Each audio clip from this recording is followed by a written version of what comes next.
Take off से पहले fuel को 3 बार चेक किया गया था, लेकिन अचानक जहाज के मुख्तलिफ इंडिकेटर सिग्नल देना शुरू हो जाते हैं। लेकिन इतने में फ्यूल के कम होने की वजह से जहाज का इंजन बंद हो जाता है। अब मुझे लगता है अब हमारे पास ज्यादा वक्त नहीं है, हमें जल्दी से किसी जगह लैंड करना होगा वरना सब मारे जाएंगे। अब दोनों इंजन बंद हो जाने की वजह से जहाज का इलेक्ट्रिक सिस्टम बंद हो जाता है और अब जहाज आसमान में 41,000 फीट बुलंदी पर एक कटी पतंग की तरह उड़ रहा होता है। दोस्तों सोचो जरा कि आप अपनी गाड़ी में बैठे कहीं जा रहे हो और रास्ते में फ्यूल खत्म हो जाए तो आप क्या करेंगे? सिंपल है, आप अपने किसी दोस्त या रिश्तेदार को कॉल करके फ्यूल मंगवा लेंगे या फिर जैसे तैसे करके गाड़ी को करीबी पेट्रोल पंप तक पहुंचाने की कोशिश करेंगे। लेकिन अब सोचें कि आप जमीन से 41,000 फीट की बुलंदी पर उड़ रहे एक जहाज में बैठे हों और उसका फ्यूल खत्म हो जाए तो। ऐसा ही एक वाकया पेश आया था 23 जुलाई 1983 को एयर कनाडा की फ्लाइट 143 के साथ। कहानी शुरू होती है सुबह के 9:45 पर। एयर कनाडा फ्लाइट 143 को अपनी रूटीन के फ्लाइट ऑपरेशन के लिए तैयार किया जा रहा था। ग्राउंड मेंटेनेंस क्रू के मेंबर फ्लाइट को अच्छी तरह तसल्ली के साथ चेक कर रहे होते हैं और वो हर चीज बिल्कुल ओके होने की रिपोर्ट देते हैं। सब कुछ ओके की रिपोर्ट मिलने के बाद अब बारी होती है जहाज में फ्यूल भरने की। ये जिम्मेदारी फ्यूलर जेम्स वेयर और उनकी टीम की होती है। जेम्स, जिसको खुद इस फील्ड में 10 साल का तजर्बा है। अब जेम्स की टीम अपना काम करना शुरू हो चुकी होती है। क्योंकि आज इस फ्लाइट 143 को 2 जगह सफर करना था, यानी पहले इसे 10:30 बजे मॉन्ट्रियल से रवाना होना था और 11:30 बजे ओटावा में लैंड करना था और फिर ओटावा से एडमिंटन जाना था। इस पूरे सफर को मुकम्मल करने के लिए जहाज को 32,000 पाउंड फ्यूल की जरूरत थी, लेकिन हिफाजती तौर पर इसमें 43,000 पाउंड फ्यूल भरा जाना था। जेम्स वेयर की टीम अपने हिसाब से जहाज में 43,000 पाउंड फ्यूल भर देती है, लेकिन जहाज के इंडिकेटर उसे आधा यानी 21,500 पाउंड बता रहे होते हैं। जेम्स इस बात की इतला इंजीनियर्स की टीम को देते हुए कहता है कि मुझे लगता है जहाज के इंडिकेटर्स में कुछ प्रॉब्लम है, क्योंकि हमने पूरा 43,000 पाउंड फ्यूल भर दिया है, लेकिन पता नहीं क्यों इंडिकेटर्स उसे 21,500 ही बता रहे हैं। अब इंजीनियर्स की टीम भी जहाज में डाले गए फ्यूल की कैलकुलेशन करने लगते हैं। जब वो अपना हिसाब किताब कर लेते हैं तो उनके हिसाब में भी जहाज में 43,000 पाउंड फ्यूल डाला जा चुका होता है और उन्हें भी लगता है कि शायद इंडिकेटर्स गलत नंबर शो कर रहे हैं। खैर, इस मामले को बहुत सीरियस लिया जाता है और फ्लाइट जो कि 10:30 बजे शेड्यूल थी, अब उसे 12:30 बजे पर शेड्यूल कर दिया जाता है। इसके अलावा जहां जहाज को पहले मॉन्ट्रियल से ओटावा और फिर ओटावा से एडमिंटन जाना था, अब ओटावा का सफर भी कैंसिल कर दिया जाता है और जहाज को मॉन्ट्रियल से सीधा एडमिंटन के रूट पर शेड्यूल कर दिया जाता है। रीशेड्यूल करने के बाद फ्यूल की दोबारा मैनुअली कैलकुलेशन की जाती है और हैरत अंगेज तौर पर हर कैलकुलेशन में फ्यूल 43,000 पाउंड ही निकल रहा होता है। इसी तरह टेक ऑफ से पहले फ्यूल को 3 बार चेक किया गया था। सबसे पहले फ्यूल भरने के बाद ग्राउंड क्रू ने फ्यूल का हिसाब लगाया, उसके बाद इंजीनियर्स ने फ्यूल का हिसाब किया और टेक ऑफ से जस्ट पहले एक बार फिर से फ्लाइट क्रू ने भी फ्यूल की कैलकुलेशन की और इन सब के हिसाब के मुताबिक फ्यूल पूरा ही होता है।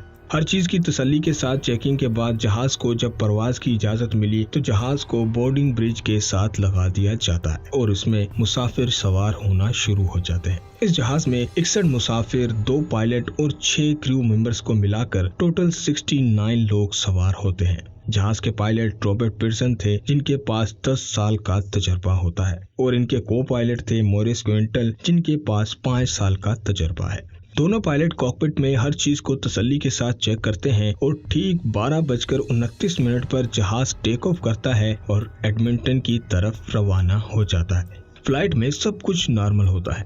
जहाज जमीन से 41,000 फीट की ऊंचाई पर उड़ रहा होता है और तकरीबन अपना आधा सफर तय कर चुका होता है। अंदर बैठे मुसाफिरों में से कुछ लोग खिड़की से बाहर के नज़ारे देख रहे होते हैं, कुछ लोग गप्पे लगाने में और कुछ लोग खाने पीने में मसरूफ होते हैं और एयर होस्टेस भी अपने अपने काम में लगी होती हैं और उधर कॉकपिट में पायलट भी अपना काम कर रहे होते हैं। सब कुछ नॉर्मल ही होता है। लेकिन अचानक जहाज के मुख्तलिफ इंडिकेटर सिग्नल देना शुरू हो जाते हैं कि जैसे जहाज में फ्यूल कम हो रहा हो। ये सब देखकर कैप्टन रॉबर्ट पीटरसन एक बार फिर से सारी कैलकुलेशन करने लगता है और हैरत अंगेज तौर पर कैलकुलेशन में फ्यूल फिर भी पूरा निकल रहा होता है। अब कैप्टन ये सोचकर रिलैक्स हो जाता है कि ये सिर्फ इंडिकेटर्स की ही खराबी का मसला है, इसके अलावा कुछ भी नहीं। लेकिन इतने में फ्यूल के कम होने की वजह से जहाज का इंजन बंद हो जाता है और अब कैप्टन को इस बात का अंदाजा होता है कि असल में जहाज के इंडिकेटर सही हैं, गड़बड़ हमारी कैलकुलेशन में ही हो रही है। अब इससे पहले कि कैप्टन ये समझ पाता कि आखिर ऐसी क्या वजह है कि सब लोगों की कैलकुलेशन में इतनी बड़ी गलती हो रही है, जहाज का दूसरा इंजन भी फ्यूल खत्म होने के सिग्नल देने लगता है, जिसे देख को पायलट कैप्टन रॉबर्ट पीटरसन से कहता है, सर मुझे लगता है अब हमारे पास ज्यादा वक्त नहीं है, हमें जल्दी से किसी जगह लैंड करना होगा वरना सब मारे जाएंगे। दोनों पायलट्स में ये बातचीत चल ही रही होती है कि इतने में जहाज का दूसरा इंजन भी बंद हो जाता है। अब दोनों इंजन बंद हो जाने की वजह से जहाज का इलेक्ट्रिक सिस्टम बंद हो जाता है और पूरे जहाज में अंधेरा छा जाता है। ये देखकर मुसाफिर परेशान हो जाते हैं और एयर होस्टेस से पूछने लगते हैं ये सब क्या हो रहा है, जिस पर एयर होस्टेस उन्हें बताती है कि जहाज का फ्यूल खत्म हो चुका है और दोनों इंजन बंद हो गए हैं।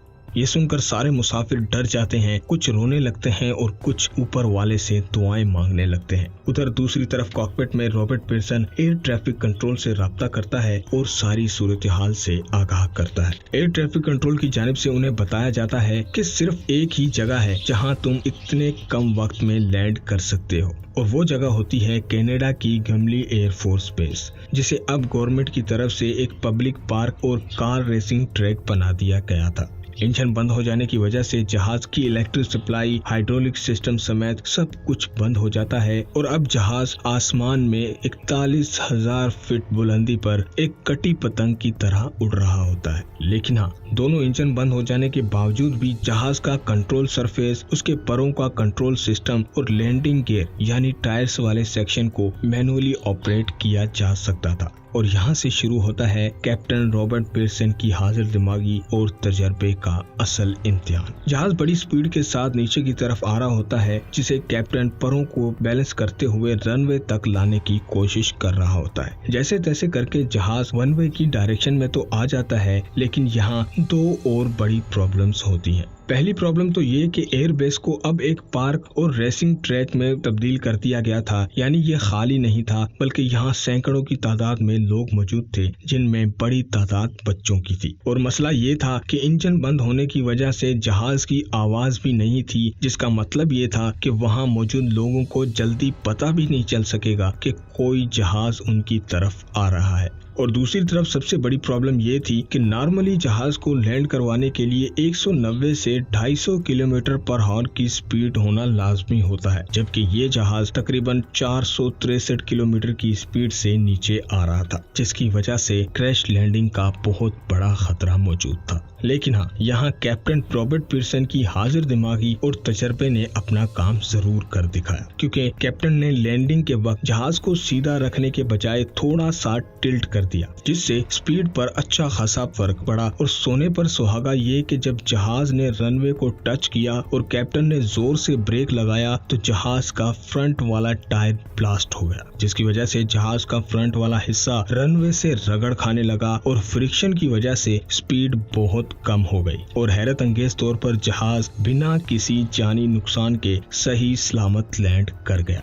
जब तहकीकात हुई कि फ्यूल कैलकुलेशन में इतना बड़ा ब्लंडर हुआ कैसे, तो ये बात सामने आई कि असल में उन दिनों कनाडा अपना कैलकुलेशन का सिस्टम इंपीरियल से मैट्रिक सिस्टम में तब्दील कर रहा था, यानी चीजों को किलोग्राम के बजाय पाउंड्स में मेजर किया जा रहा था। और दोस्तों, 1 पाउंड का मतलब होता है तकरीबन आधा किलो। एयर कनाडा के ज्यादातर जहाजों को इस नए सिस्टम के हिसाब से अपग्रेड किया जा चुका था, लेकिन मज़कूरा जहाज बोइंग 767 या फिर फ्लाइट 143 को अभी तक अपग्रेड नहीं किया गया था, यानी इस जहाज में फ्यूल की कैलकुलेशन अभी तक किलोग्राम के हिसाब से ही की जानी थी, जबकि ये सारे लोग ये कैलकुलेशन पाउंड्स में कर रहे थे। मतलब जहाज में 43,000 किलो फ्यूल होना चाहिए था, जबकि क्रू ने इसमें 43,000 पाउंड फ्यूल भरा था, जो रिक्वायर्ड 43,000 का आधा 21,500 किलोग्राम था। इस ब्लंडर की वजह से सब जिम्मेदारों को उनकी नाअहली के हिसाब से सजाएं दी गई, जिनमें कैप्टन पियर्सन और को पायलट को 2-2 हफ्ते के लिए सस्पेंड किया गया था। लेकिन हाँ, इस खतरनाक सूरत हाल में फ्लाइट को सही सलामत लैंड करवाने पर उन्हें इनामात और अवार्ड्स भी दिए गए थे। दोस्तों, आपकी इस बारे में क्या राय है, हमें कमेंट करके जरूर बताएं। और हाँ, वीडियो अच्छी लगी तो लाइक कीजिए और ऐसी ही वीडियोस देखते रहने के लिए चैनल को सब्सक्राइब भी कर लें।